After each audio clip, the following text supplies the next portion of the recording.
여러분을 우리 동경에서 이렇게 만나 뵙게 돼서 대단히 감사합니다. 사실 일본은 제가 45년 전에 한번 방문했었습니다. 그때 만 18이었는데 제 나이가 딱 나오죠. 가족 이민으로 미국 가는 길에 일본에 들려서 이틀 밤을 긴사거리에 있는 어떤 호텔에서 자고 간 적이 있습니다. 그리고 제가 해외 한인 장로회 총회장이라는 덕분에 이렇게 다시 일본에 와서 여러분들을 만나 뵙게 되네요. 우리 해외 한인 장로회 하면 아마 감이 잘 안 올 거예요. 대부분의 교인들은 뭐 그런가 별로 감흥이 안 올 텐데 제가 느낌이 오도록 한번 말씀을 드리겠습니다. 일단 소속된 노회 숫자는 21개고 소속한 교회가 440교회, 성도 수는 8만 1000명이고요. 전 세계에 흩어져 있습니다. 그래서 날짜선이 시작되면서 제일 동쪽에 있는 것이 뉴질랜드고, 뉴질랜드에 저희 노회가 있습니다. 거긴 저희보다 3시간이 앞서죠. 그러니까 거기는 지금 오후 5시 25분 되겠네요. 오늘 주일 예배 다 마치고 글쎄 구역 예배를 하는지 모르겠습니다. 그리고 호주에도 저희 노회가 있습니다. 호주는 일본보다 1시간 앞서죠. 그러니까 거기는 한 3시 반. 글쎄요, 교회에서 아직도 남아서 성경 공부를 하는지 친교를 하는지 그럴 테고요. 그 다음에 좀 지나갑니다. 그 다음에 유럽 노회가 있어요. 유럽은 우리 일본보다 7시간 정도 뒤집니다. 그래서 거기는 아침 7시 반쯤 됐을 거예요. 주일 7시 반. 그러니까 이제는 일찍 예배 드리는 데는 예배를 시작했을지도 모르고요. 계속 예배를 드릴 겁니다. 계속 서진해 갑니다. 그러면 이제 브라질로 가게 되는데 대서양을 넘어서 브라질은 저희가 꼭 12시간 차이가 납니다. 그러니까 새벽 2시 반이에요. 이제 주일 아침을 기대하면서 잠자리에 들었을 겁니다. 그리고 제가 속한 저희가 섬기는 나성 북부교회는 또 지금 시간이 밤이 되겠죠. 4시간이니까 밤 10시 반, 토요일 밤 10시 반. 그래서 저희 교회는 이제 좀 더 있어야 예배를 드립니다. 네, 감이 좀 오나요? 그리고 우리 디아스포라로 이루어진 우리 해외 한인 장로에 속한 교회들은 각 문화에서 살기 때문에 접하는 언어들이 다양합니다. 영어, 스페인어, 포르투갈어, 불어, 도고, 알바니아어 등등등. 여기 물론 여기서는 일본어, 중국어, 영어 다 한국어 사용하시는 줄 압니다. 저희가 그런 교단입니다. 오늘 이렇게 여러분과 만나 뵙고 말씀을 나눌 수 있는 기회를 주셔서 너무 감사하고요. 그리고 전 그렇게 생각합니다. 우리 동경 요한교회는 정말 의미가 깊은 교회라고 생각을 해요. 왜냐하면 우리 한국, 일본, 중국은 역사적으로 갈등이 좀 많은 나라들 아닙니까? 되게 어떤 나라든지 보면 이웃 나라하고 사이가 별로 안 좋습니다. 남미에 가도 그렇고 유럽도 그렇고. 그러나 그런 역사적인 차이나 아니면 역사관의 차이에도 불구하고 같이 하나님 아버지를 모신다는 그것으로 아까 기도 중에 나무는 다 하늘을 향해서 섰다 그러는데 그 예수 그리스도로 인하여서 하나님의 자녀가 됐다는 그 공통점 때문에 함께 예배를 드린다. 얼마나 큰 의미가 있는지 모릅니다. 그리고요, 모르죠. 다음에 천국 가게 되면 다시 보게 될지 몰라요. 저랑 앞뒷집에 살지 모르니까. 그러니까 이렇게 이 땅에 있는 동안 믿는 사람들끼리는 좋은 관계를 맺고 서로 사랑하기를 배워서 그래야 나중에 천국 가서 앞뒷집 살게 될 때 머쓱하지 않을 것 같아요. LA에서 어떤 목사님이 나이 많으신 권사님을 노인 아파트로 신방을 갔습니다. 혼자 사시는 권사님인데 목사님이 오셨다고 나이 많으신 권사님이 부엌에 들어가서 뭘 계속 만들고 계세요, 음식을. 목사님 혼자서 식탁에 우두커니 앉아 있는데 배는 고프고 자꾸 시간은 늦어지고. 보니까 식탁에 땅콩이 수북이 쌓여 있어요. 그래서 배고프고 심심한 김에 한 개, 2개 먹기 시작하다가 몽땅 다 먹었어요. 그런데 마침 권사님이 음식을 다 마련해서 나오셨습니다. 그래서 허락받지 않았으니까 목사님이 얘기를 했어요. 권사님, 제가 배가 고픈 김에 여기 있는 땅콩을 다 먹어버렸네요. 그랬더니 권사님 하신 말씀이, 목사님, 그거 내가 니바디가 나빠서 겉에 초콜릿만 다 빨아먹고 놔둔 건데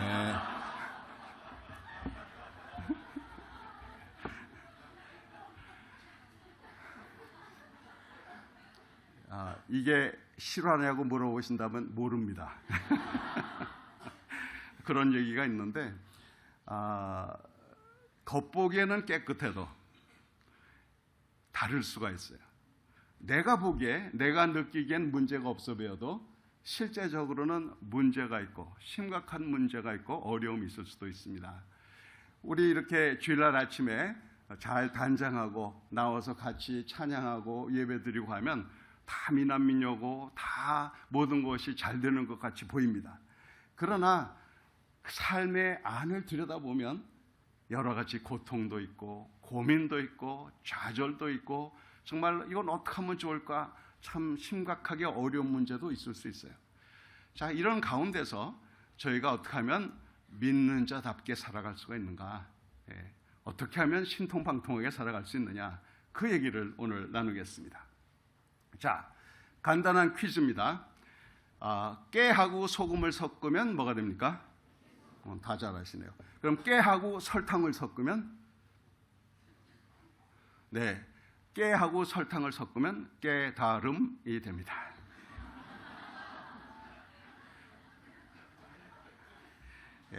세상에 달콤한 것이 많이 있지만 깨달음만큼 달콤한 것이 없어요. 그것이 제일 달아요. 왜 그러냐? 깨달음의 근원이 하나님의 말씀이죠.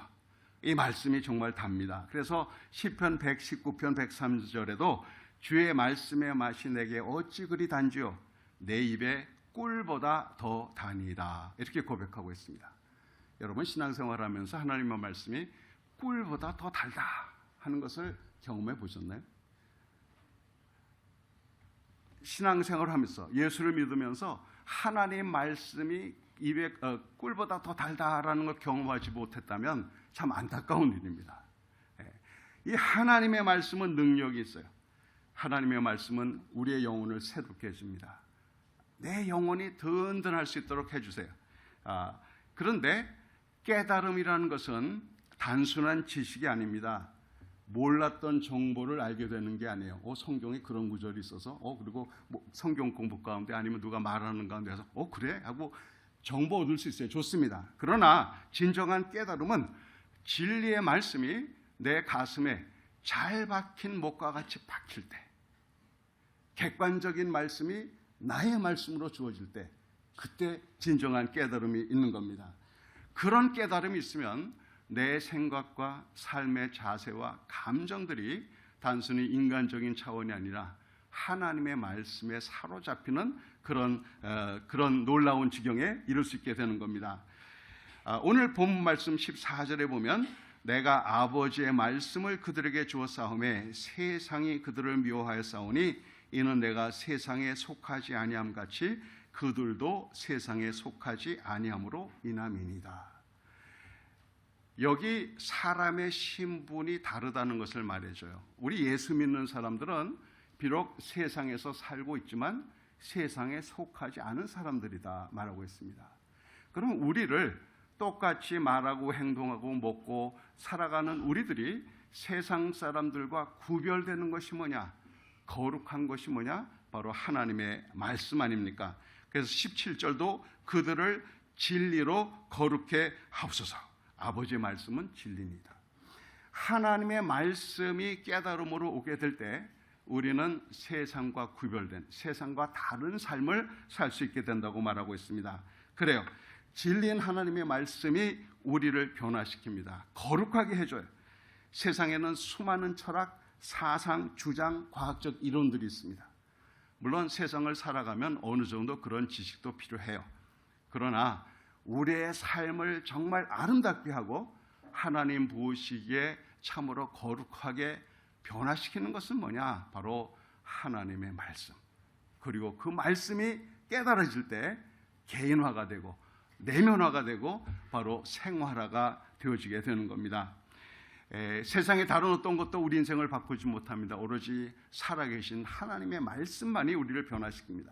처음 예수 믿게 될 때도 하나님의 말씀을 깨달음으로, 또 우리가 매일매일 예수님을 닮아가는 성화의 과정도 말씀을 깨달음으로, 그리고 우리가 결국 하나님 앞에 서게 될 때 흠도 점도 없는 가장 완전한 모습으로 서게 되는 영화의 그 능력도 말씀이, 진리의 말씀이 우리 깨닫게 함으로 그렇게 된다는 거예요.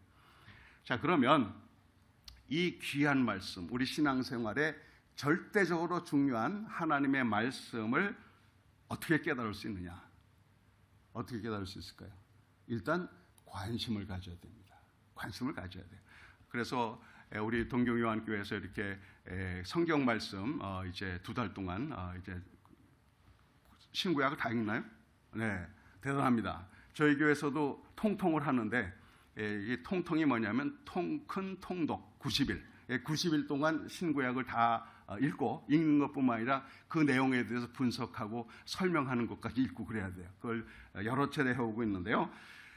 일단 말씀이 깨달아지려면 관심을 가져야 돼요. 접해야 된다 이 말이에요. 말씀을 열심히 대해야 됩니다. 왜냐? 로마서 10장 17절에 그러므로 믿음은 들음에서 나며 들음은 그리스도의 말씀으로 말미암았느니라.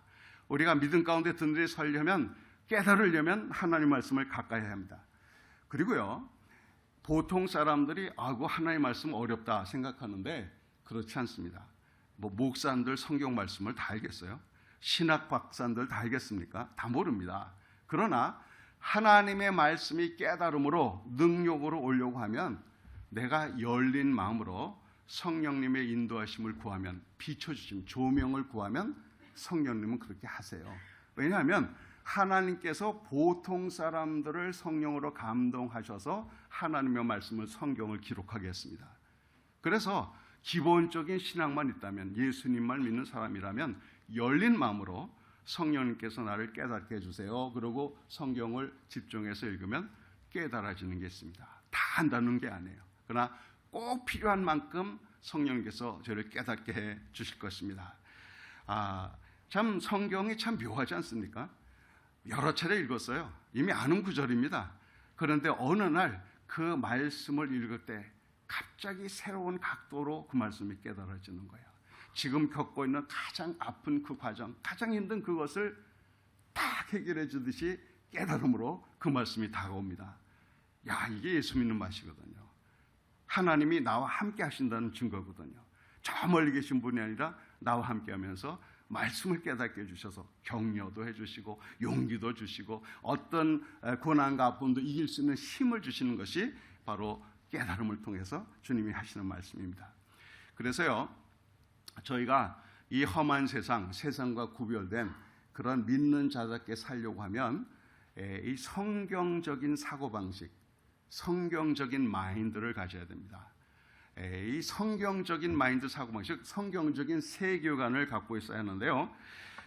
불행히도 현대 기독교인들이 그러지 못한 사람들이 많아요. 미국에는 바나 리서치라는 그 그룹이 있습니다. 이분들은 기독교계에 관계된 여러 가지들을 연구하고 설문하면서 통계를 내고 그러는데요.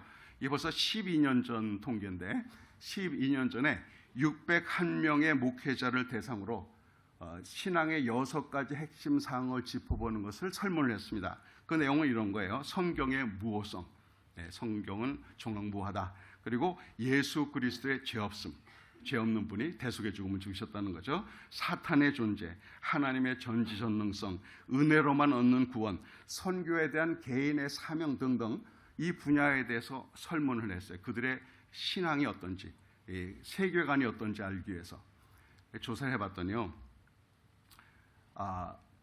놀라운 일이 벌어졌습니다.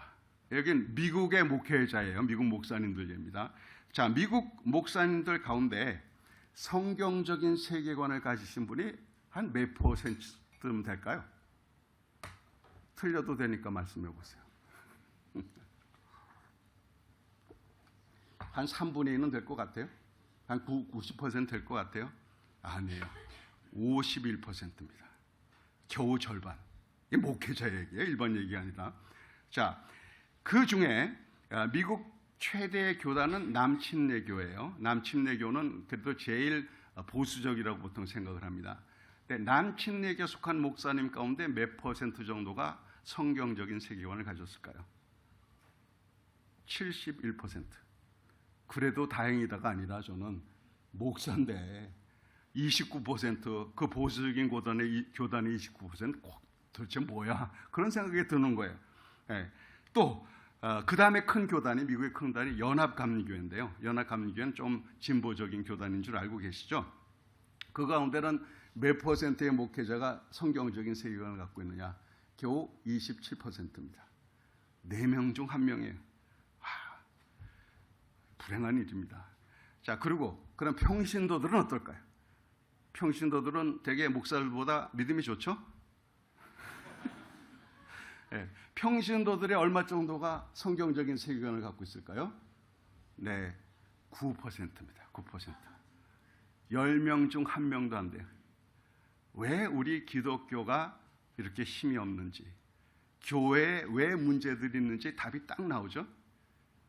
하나님의 말씀에 사로잡혀야 세상과 구별된 그리스도인으로서 신분으로 살아갈 텐데, 이 사고방식, 말하는 것, 감정 이런 것들이 그냥 자기 멋대로지 성경적으로 형성이 안 돼 있다는 것을 말해주고 있는 겁니다. 그래서 우리는 말씀으로 돌아가야, 깊이 말씀을 깨달아야, 그래야 삶이 달라집니다. 진리로 거룩하게 되는 깨달음, 이건 세상 어떤 것보다도 달콤합니다. 답니다. 자, 두 번째 퀴즈를 드리겠습니다. 여러분 그 가수 비 아시죠? 비. 노래도 하고 연기도 하는 비. 비의 매니저가 하는 일이 뭔지 혹시 아세요?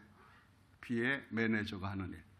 네, 비만 관리입니다. 비만 관리.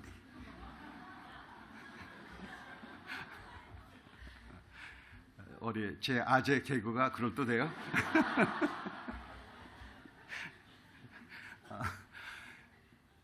이 비만 관리, 저처럼 배 좀 나온 사람들은 비만 관리 해야 됩니다. 그런데요, 비만 관리하겠다고 열심히 운동을 하는데 운동만 해서는 비만 관리가 잘 안 돼요. 이 먹는 거를 잘 가려 먹을 수 있어야 됩니다. 제가요, 꼭 1년 전에 작년 9월 19일 날 저희 딸이 결혼을 했습니다. 어디서 결혼을 했느냐? 미국의 로스앤젤레스에서 한 6시간 북쪽으로 운전해 가면 요세미티라고 하는 내셔널 파크가 있습니다. 거기에는 가장 큰 바위산이 있는데 밑에서부터 꼭대기까지 90도 바위산이 900m예요. 900m. 상당히 높죠?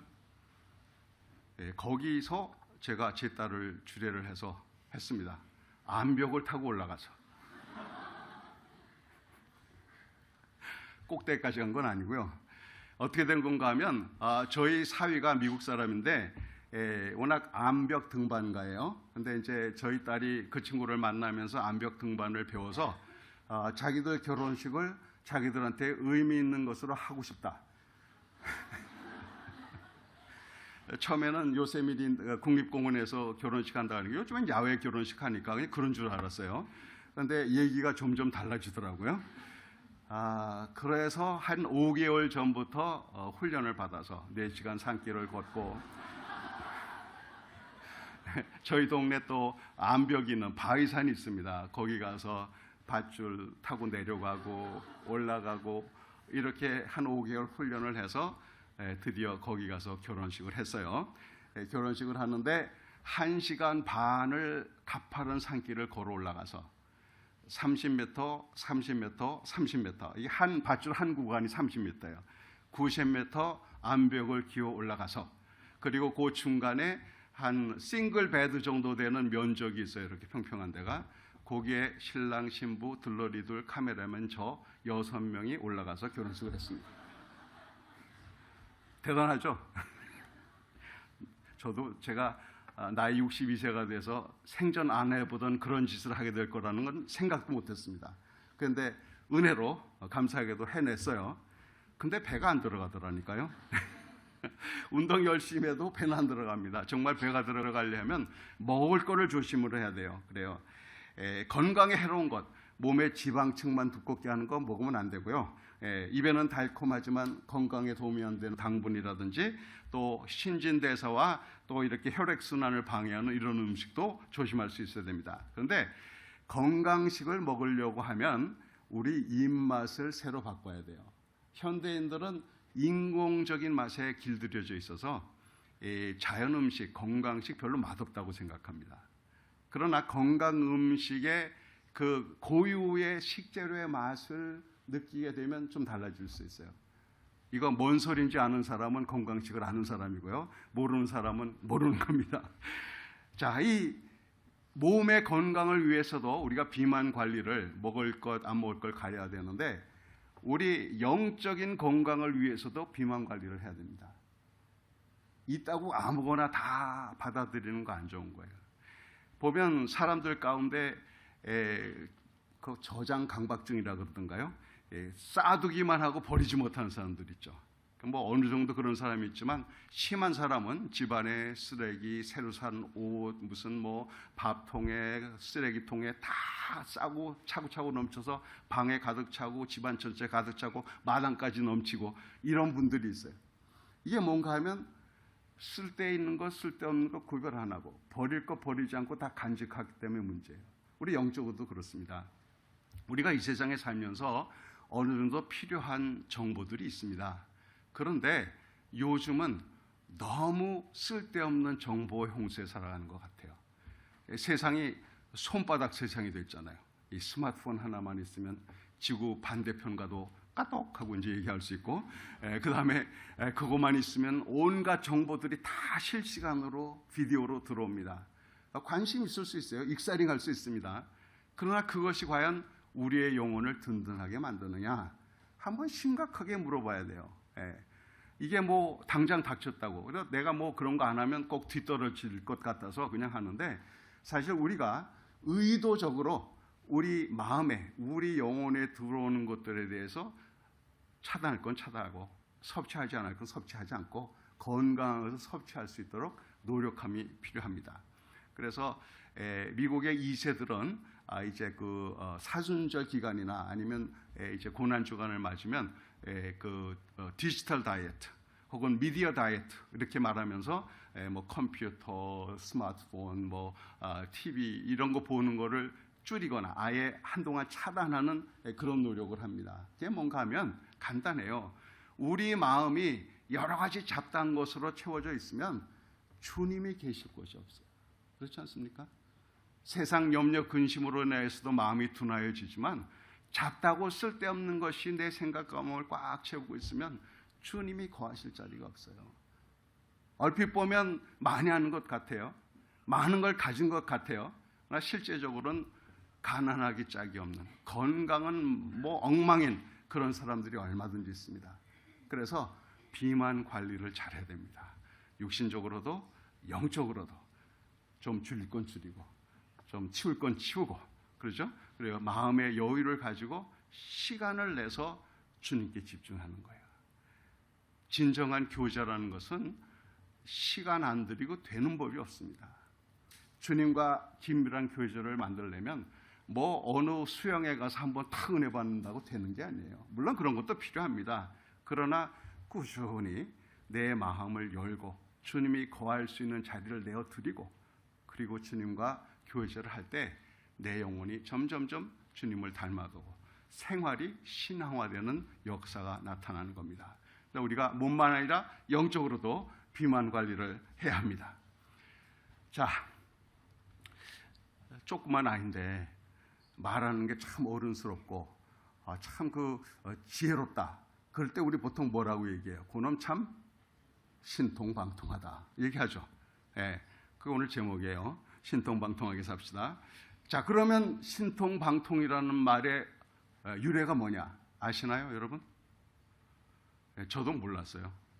저도 구글을 해봤습니다. 조금 전에 디지털 다이어트 하라 해놓고 구글을 그럴 땐 필요해요. 찾아보니까 방통이라는 사람이 있던 사람이더라고요. 중국의 삼국시대. 그래서 방통이 어떤 일을 했는가 하면 유비 밑에 있으면서 유비는 저와 먼 친척벌이 됩니다. 같은 유씨거든요. 물론 맥락은 달라요. 왜냐하면 한 나라를 세운 유방이라는 분이 이제 한 첫 왕이었고 그 16대 손이 한국으로 넘어가서 저희 조상들이 됐다고 어른들이 말씀해 주셔서 알고 있습니다. 어쨌든 우리와 같은 유씨인데 이 방통이 유비 수하의 모사가 되어서 어떤 일을 했는가 하면 조조를 단신으로 찾아가서 조조를 꿰어서 조조가 갖고 있는 배들을 서로 묶어서 연한계죠. 묶어가지고 그것을 불로 태워서 이긴 그런 작전을 쓴 사람이 방통입니다. 그런데 이 방통이 처음에 유비 밑에 모사로 들어갔을 때 그 뭐 아직 잘 모르니까 점검이 안 된 상태니까 그 방통위를 작은 고을을 하나 맡겼는가 봐요. 그 실적을 보려고. 그랬는데 들리는 이야기가 방통위 고을은 돌보지 않고 맨날 술만 먹는다, 이런 얘기가 들어온 거예요. 그래서 유비가 장비를 파견했습니다. 가서 살펴봐라. 갔더니 정말 소문에 듣던 대로 그러거든요. 그래서 따졌습니다. 도대체 왜 고을은 안 다스리고 그렇게 맨날 놀기만 하냐. 그랬더니 방통이 하는 말이, 아니 내가 안 돌본 게 뭡니까? 문제가 뭡니까? 그래서 뭐 그 고을에 있는 여러 가지 문제점들을 다 이제 모아서 알려줬어요. 그랬더니 반나절 만에 싹 다 해결을 하더랍니다. 그러니까 장비가 완전히 속은 느낌이라 하도 빨리 이제 지혜롭게 잘하니까. 그래서 이제 또 테스트를 했습니다. 부하 10명을 이제 데리고 가서 이 10명 중에 요 두 사람은 둘 중에 한 사람이 내 고기 5근을 훔쳐먹어서 어떤 놈이 훔쳐먹었는지 알려주시고, 그 다음에 내 창은 요 8명 중에 1명이 훔쳐갔는데 어떤 놈이 그랬는지 알려달라고 그랬어요. 그랬더니 방통이 그거 쉽죠. 그러더니 자, 2명 일어나와. 그러더니 배를 싹 갈라봐라. 그런 거예요. 그러니까 어떻게 했어요? 훔쳐먹은 놈이 아니요 제가 먹었어요. 그래서 이제 결국은 걸렸고요. 그 다음에 8명은 창을 누가 훔쳐갔냐 이거 알기 위해서 방통이 한 일은 길이가 같은 종이를 하나씩 주었습니다. 그리고 저 멀리 목표물을 돌아오라는 거예요. 돌아오면 이 종이가 매직 종이다. 이 마술 종인데 거짓말 한 사람 거는 종이가 늘어난다. 이렇게 얘기를 한 거예요. 그래서 한 바퀴 돌아왔는데 보니까 한 사람 종이만 짧더래요. 늘어날까 봐 찢었어. 그 사람이 훔쳐간 겁니다. 뭐 이렇다는 얘기가 구글에 있는데 사실인지 아닌지 잘 모르겠습니다. 하여튼 뭐 역사적인 것에 대한 거는 뭐 여러 가지 설들이 있으니까.